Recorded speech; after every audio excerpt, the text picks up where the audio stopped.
primeiro ano. Vamos começar uma revisão sobre Sistema Internacional de Unidades. Depois a gente vai falar um pouquinho sobre ordem de grandeza e introdução à cinemática, tá? O que é, o Sistema Internacional de Unidades? Ele foi estabelecido, ou foi criado, fundado, para estabelecer um padrão de unidade de medida para as grandezas físicas. Mas o que são grandezas físicas? Grandezas físicas é tudo aquilo que nós, seres humanos, queremos mensurar, ou seja, queremos medir. Elas são divididas em dois grupos, as escalares e as vetoriais. Qual é a diferença entre as duas? As escalares, elas possuem ali o valor da medida e da unidade de medida, por exemplo, o tempo. Eu posso medir tempo em segundos, minutos, horas e etc. As vetoriais, elas possuem um módulo, que é o valor dessa medida e acompanhada da sua unidade, direção e sentido. Por exemplo, velocidade. Agora eu vou diferenciar as escalares e as vetoriais falando dos exemplos. Velocidade. Como que a gente pode dizer que um móvel está se movimentando, né? Eu tenho que dizer sempre em que direção ou que sentido ele está se movimentando. Se ele está indo na direção, por exemplo, de um bairro A para um bairro B, ou da região sul do país para a região centro-oeste. Então eu preciso dizer direção e sentido de atuação dessa grandeza física. Já para o tempo, por exemplo, não faz sentido eu dizer que são 2 horas na direção vertical e 30 minutos na direção horizontal, por exemplo. As grandezas escalares, elas por si só, pelo seu valor e a sua unidade, já trazem informações o suficiente. Já as vetoriais, eu preciso, além do valor da medida e da unidade, saber em que direção e que sentido elas estão atuando. Cada grandeza física possui unidades de medidas diferentes. Por exemplo, para o tempo, eu tenho a unidade de medida aí de hora, segundo, minuto, século, semana, mês, dia e assim por diante. Como eu posso estabelecer um padrão, então, para medir essa grandeza? Se sentiu a necessidade disso na época que se fundou o Sistema Internacional de Unidades de Medida. Então, foi estabelecido um padrão de unidade de medida para cada uma das grandezas físicas que se tinha conhecimento e que se viria a ter conhecimento mais para frente. Elas são divididas, essas unidades dentro do SI, em unidades de medida base, derivadas e adimensionais. Qual é a diferença entre os três, As bases são 7 grandezas que definem as unidades de medida das demais.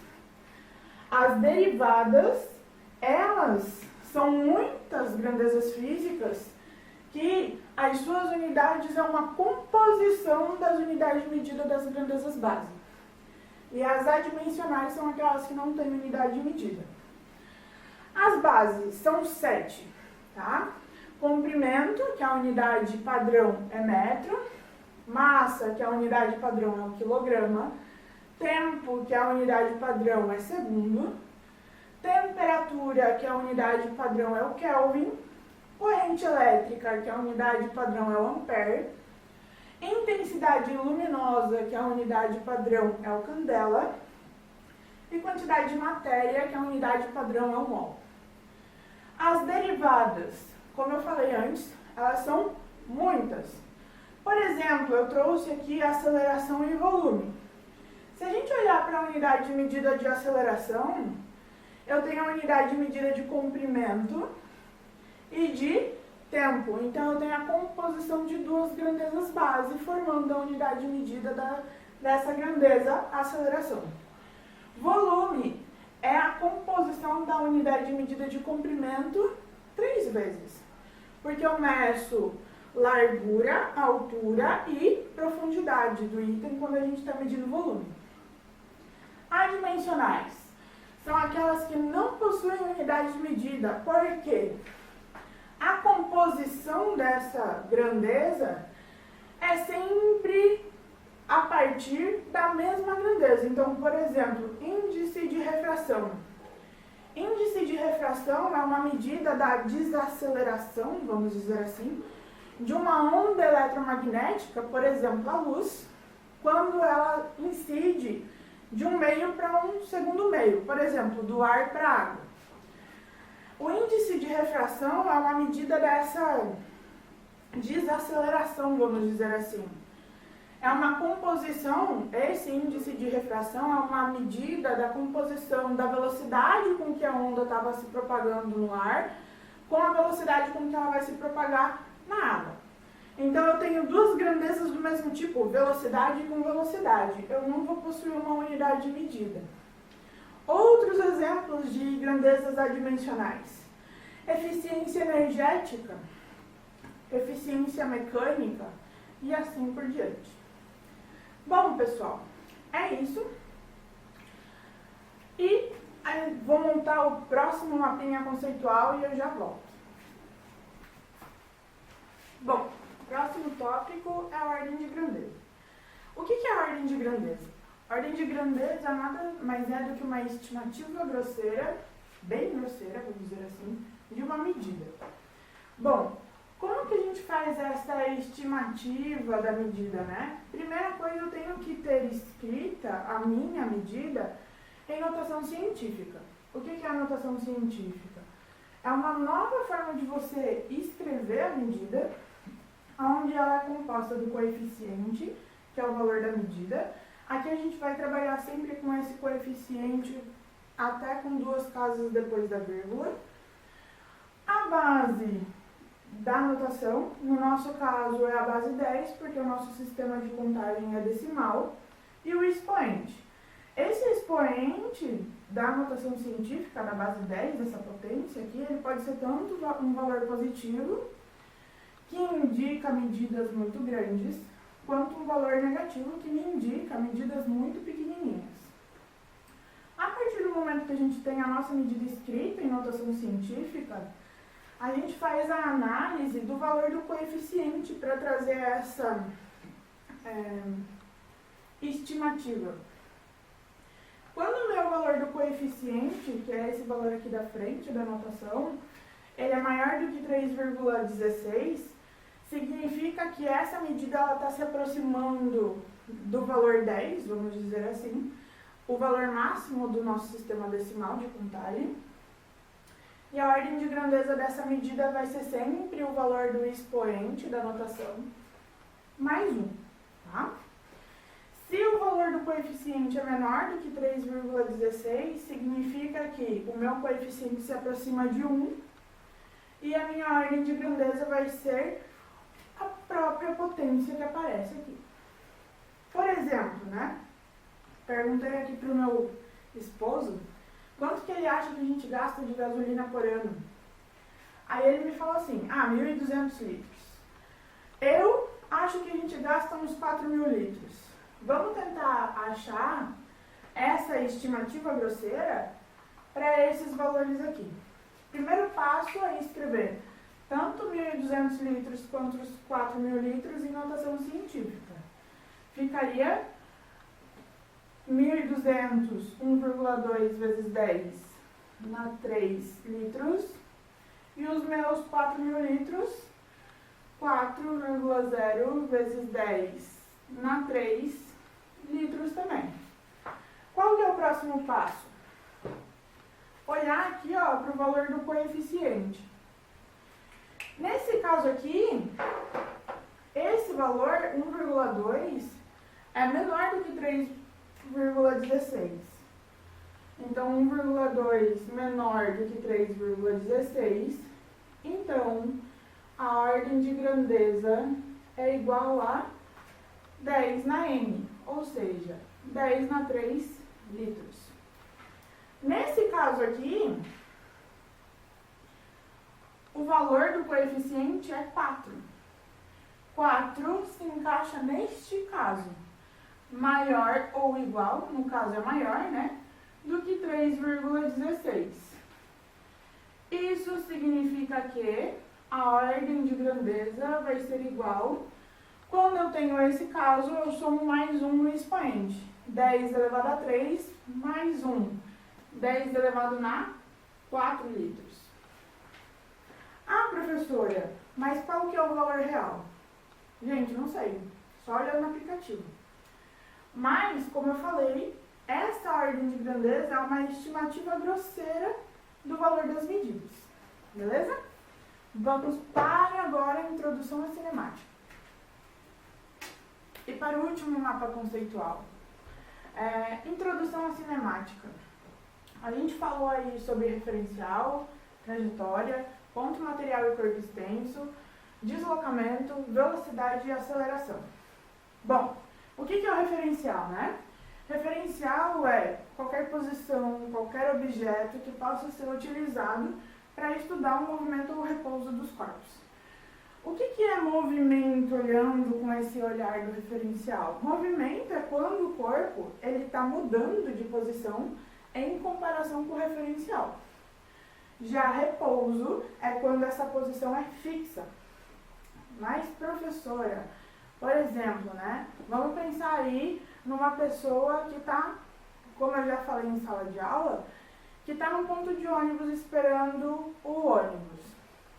Vamos olhar a pessoa no ponto de ônibus esperando o ônibus que vai levar ela para um determinado terminal, para um determinado local que ela quer. Os ônibus que ela não está pegando, ou que ela não está fazendo sinal para que eles parem, e estão passando por ela, eles vão estar em movimento ou repouso em relação a ela. Como eles estão mudando de posição ao longo da trajetória deles, eles estão em movimento em relação à pessoa. Ainda usando a pessoa como referencial. Chegou o ônibus que ela precisava. Ela entrou no ônibus. Agora, essa pessoa que é o referencial, dentro do ônibus, esse ônibus que ela está em repouso ou em movimento em relação a ela? A gente tem que lembrar que a posição do ônibus está mudando em relação à pessoa? Não está. É uma posição que é fixa. Então, significa que o ônibus está em repouso em relação a ela, por mais que eles estejam em movimento juntos, tá? Por quê? Depende de onde está o referencial para a gente classificar o movimento ou repouso dos corpos. Tomem cuidado. Trajetória. Trajetória nada mais é do que o caminho que o objeto percorreu, mas a trajetória depende do referencial. Lembrem lá do exemplo que eu comentei em sala de aula da roda da bicicleta. Para uma pessoa que está em cima da bicicleta, se a pessoa for o referencial, né, que está ali em cima da bicicleta, como ela vê a trajetória dessa roda? Ela vê a trajetória da roda sempre de frente. Imaginem, olha só, vocês estão aí, a pessoa que está na bicicleta, vocês veem a trajetória aí, subindo e descendo, uma linha reta, né? Agora vamos mudar o referencial. Eu sou a pessoa na bicicleta. Estou andando, vocês são o referencial agora. Como que vocês estão vendo essa roda girar? Não é uma circunferência? Então, ó, trajetória depende do referencial, por mais que seja o caminho percorrido, tá? Ponto material e corpo extenso é uma representação do objeto que está em estudo. Quando a gente despreza o tamanho do objeto, a gente fala que ele é um ponto material. Quando eu considero o tamanho do objeto, também falamos que ele é um corpo extenso. Quando que eu vou classificar isso daqui? Quando, por exemplo, o ponto material, em comparação com outro referencial, eu estou desprezando a dimensão dele. Por exemplo, se eu quero estudar o movimento da formiga, e eu vou usar como referencial, sei lá, uma borracha. Em comparação com a borracha, a formiga, eu posso desprezar o tamanho dela. Então, eu estou classificando ela como um ponto material. Agora, eu quero estudar... Eu quero estudar o movimento da formiga, só que eu vou utilizar como referencial um grãozinho de poeira, que é bem menor do que a formiga. Eu posso dizer que a formiga agora é um corpo extenso. Então, de novo, ponto material e corpo extenso depende do referencial. Deslocamento nada mais é do que a medida da mudança de posição do objeto. Matematicamente, pode ser escrita como variação da posição, que é igual à posição final menos a inicial. Essa equação aqui vocês podem achar de várias outras formas, tá? Posição final é SF menos S0, ou SF menos SI, e assim por diante. Lembrando que deslocamento é medida de comprimento.